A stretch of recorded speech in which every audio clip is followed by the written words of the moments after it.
जी, अगर स्वर्ग और नरक में हम पुण्य और पाप के फल भोगते हैं तो हम धरती पर कौन से पापों और पुण्यों का प्रारब्ध भोगते हैं? जब सजा होती है तो जुर्माना भी होता है कि नहीं होता कि 10 साल की सजा और 1 लाख रुपया जुर्माना। ऐसे ही शेष बचे हुए कर्मों को जो जुर्माना रूप होते हैं वो यहाँ मृत्यु लोक में भोगना पड़ता है। बकाया पूर्ण हिसाब किताब तो नरक और स्वर्ग में होता है। और बचे हुए पाप जो पुण्य और पाप होते हैं उनसे मिश्रित मानव देह बनता है।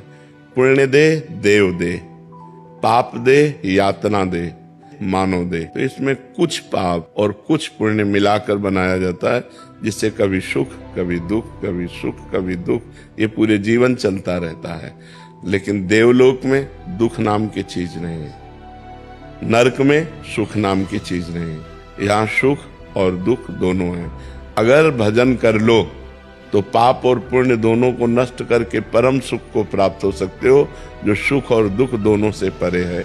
ये मानव देह में विशेष योग्यता है कि वो भगवान का भजन करके शुभ और अशुभ को नष्ट करके वो परमात्मा प्राप्ति कर सकता है, वो आत्यंतिक सुख प्राप्त कर सकता है। ये न देव शरीर में है न यातना देह में है, ये केवल मानव देह में ही सुविधा है कि आप भजन करके भगवान को प्राप्त हो सकते हैं।